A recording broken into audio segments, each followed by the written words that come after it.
ॐ श्रीगणेशाय नमः। श्रीसरस्वत्यै नमः। श्रीपादवल्लभनरसिंहसरस्वती श्रीगुरुदत्तात्रेयाय नमः। श्रीगणपतिसच्चिदानन्दसद्गुरुभ्यो नमः।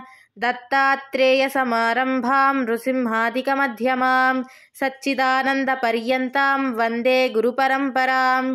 गणपतिगुरुमेकं सच्चिदानन्दरूपं विबुधनिवहसेव्यं योगमार्गाधिरूढं शरणमुपगतानाम् आर्तिसङ्घाद्रिवज्रं मम हृदयनिवासं भक्तिनम्रो नमामि।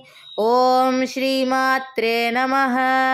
अरुणां करुणातरङ्गिताक्षीं धृतपाशाङ्कुशपुष्पबाणचापाम् अणिमादिभिरावृतां मयूखैः अहमित्येव विभावये भवानीम्। शिवः शक्त्या युक्तो यदि भवति शक्तः प्रभवितुं न चेदेवं देवो न खलु कुशलः स्पन्दितुमपि। अतस्त्वामाराध्यां हरिहरविरिञ्चादिभिरपि प्रणन्तुं स्तोतुं वा कथमकृतपुण्यः प्रभवति। तनीयां सम्पांसुं तव चरणपङ्केरुहभवं विरिञ्चिः सञ्चिन्वन् विरचयति लोकानविकलं। वहत्येनं शौरिः कथमपि सहस्रेण शिरसां हरः संक्षुद्यैनं भजति भसितोर्धूलनविधिम्। अविद्यानामन्तस्तिमिरमिहिरद्वीपनगरी जडानां चैतन्यस्तबकमकरन्दश्रुतिझरी दरिद्राणां चिन्तामणिगुणनिका जन्मजलधौ निमग्नानां दंष्ट्रामुररिपुवराहस्य भवति। त्वदन्यः पाणिभ्यामभयवरदो दैवतगणः त्वमेकानैवासि प्रकटितवराभीत्यभिनय। भयात्रातुं दातुं फलमपि च वाञ्छासमधिकं शरण्ये लोकानां तव हि चरणावेव निपुणौ। हरिस्त्वामाराध्य प्रणतजनसौभाग्यजननीं पुरानारी भूत्वा पुररिपुमपि क्षोभमनयत्। स्मरोऽपि त्वान्नत्वा रतिनयनलेह्येन वपुषा मुनीनामप्यन्तः प्रभवति हि मोहाय महतां। धनुः पौष्पं मौर्वी मधुकरमयी पञ्चविशिखाः वसन्तः सामन्तो मलयमरुदायो धनरथः। तथाप्येकः सर्वं हिमगिरिसुते कामपि कृपाम् अपाङ्गात्ते लब्ध्वा जगदिदमनङ्गो विजयते। क्वणत्काञ्चीदामा करिकलभकुम्भस्तननता परिक्षीणा मध्ये परिणतशरच्चन्द्रवदना।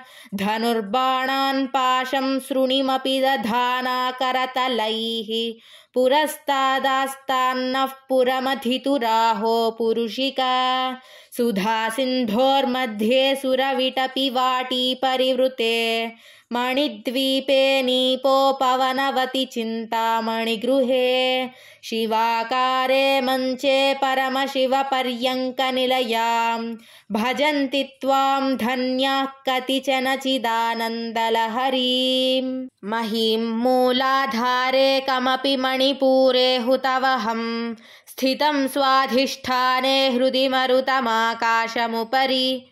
मनोऽपि सकलमपि भित्त्वा कुलपथं सहस्रारे पद्मे सह रहसि पत्या विहरसे।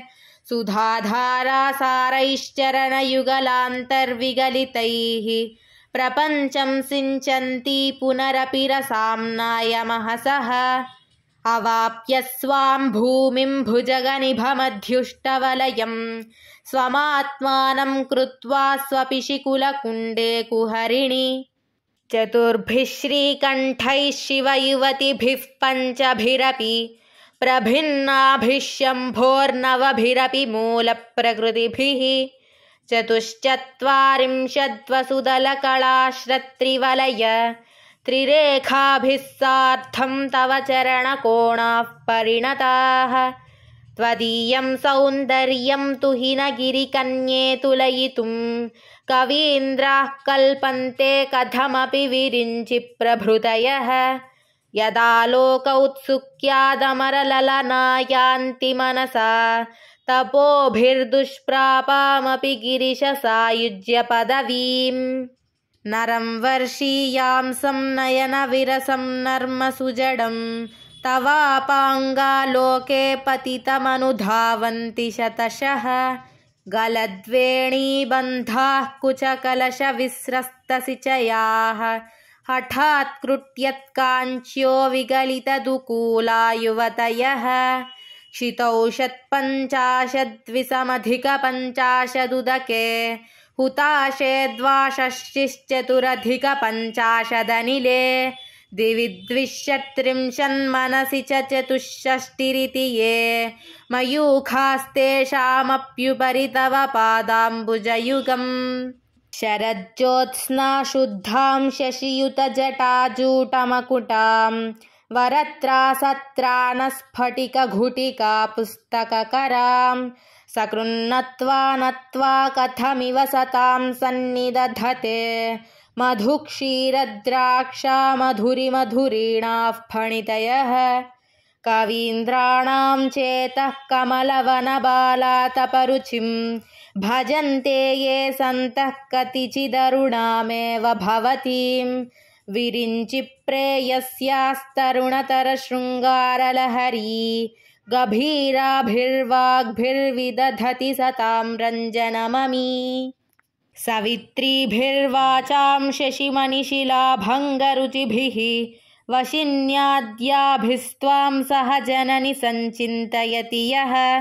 सकर्ता काव्यानां भवति महतां भङ्गिरुचिभिः वचोभिर्वाग्देवी वदनकमलामोदमधुरैः तनुच्छायाभिस्ते तरुणतरणिश्रीसरणिभिः दिवं सर्वामुर्वीमरुणिमनिमग्नां स्मरति यः भवन्त्यस्यत्रस्यद्वनहरिणशालीननयनाः सहोर्वश्यावश्याः कति न गीर्वाणगणिकाः मुखं बिन्दुं कृत्वा कुचयुगमधस्तस्य तदधो हरार्थं ध्यायेद्यो हरमहिषिते मन्मथकलां स सद्यः संक्षोभन्नयति वनिता इत्यतिलघु त्रिलोकीमप्याशुभ्रमयति रवीन्दुस्तनयुगां किरन्तीमङ्गेभ्यः किरणनिकुरुम्बामृतरसं